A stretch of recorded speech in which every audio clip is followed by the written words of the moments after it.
right of Iran to build a nuclear program, and that has been one of the strong planks that they have used to galvanize public support. The other one was economy, and on both the fronts the Iranian government has not been as successful as the Iranian people expected the policy to be. So there is a considerable chance that they would now opt for a reformist alternative to forward these agendas. Also, how does Mousavi's approach towards the West sit with Khomeini, who controls foreign policy? The supreme leader will ultimately be in control, even on the fact that a new president will be elected in Iran shortly. The Iranian elections have always had a strong feature of the policy towards the West, and that has always been on the agenda. And this time around it has become more important because it has been demonstrated during the last 4 years that the Iranian economy will not be resuscitated unless there is open transaction with the rest of the world. So this is a lesson that the Iranians have probably drawn now, and it is of course it is quite plausible that the reformists come into power. They will try to change the earlier stance that the conservatives had taken regarding the relations with the West.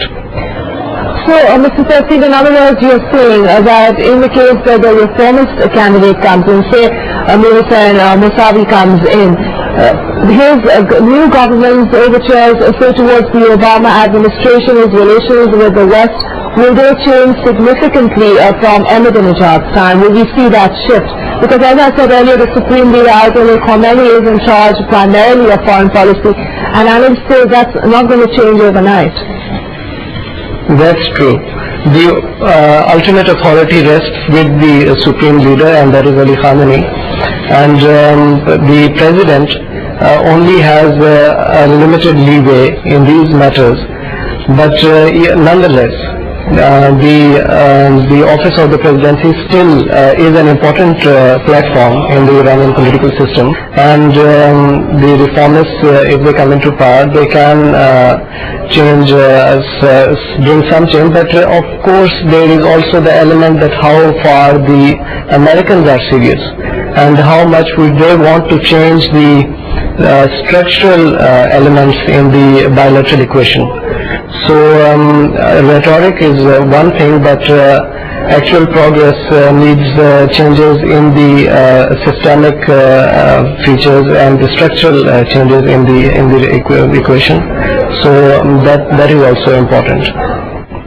Also, Mr. Tehsin, in this particular election, voter turnout is very crucial, given the fact that women voters are very essential. They make up half of the voting population, as we hear. And also, the young voter body will count immensely, given the fact that most aged between 18 and 34 were born after the 1979 revolution.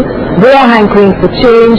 They want economic policies to change. In your view, what could we see happening? Could Ahmadinejad perhaps lose as a result of this vote bank? That is the hope that the reformists have this time around. In fact, this was a fact during the last elections also, that the reformists were disappointed and disgruntled because the candidates that they elected did not effect much change, and especially the last elections were more of a rejection of Rafsanjani rather than an endorsement of Ahmadinejad. So this time they have, the reformists have made another effort, and Musli, since his background is remembered with a lot of appreciation, and his contribution in the initial years of the revolutionary government after '79 were considerable. So it has galvanized support among the youth, and most of them want reform. So that is a factor that is going in their favor.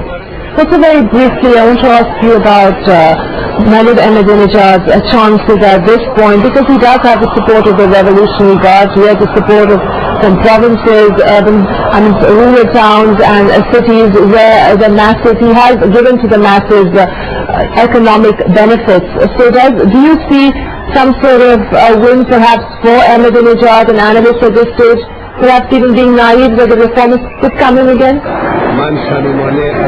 Yeah, the tipping point are the cities, because there is a rural-urban divide, and Ahmadinejad promised more spoiled the wealth of the oil money to the rural areas, and it is going to be decided in the cities. If the people in the cities, they come out to vote in larger numbers, then there is always a possibility that Ahmadinejad's strong elements, which were economy and confrontational stance against the West, and both of these points were not validated during the last 4 years. So the reformists are making another effort now, and voter turnout is crucial, of course. Tehsin, Iranian affairs expert, thanks very much for joining us on Drawn News. Thank you. That's all from us at this time. I'm Nivesh Sapna. Thanks for watching.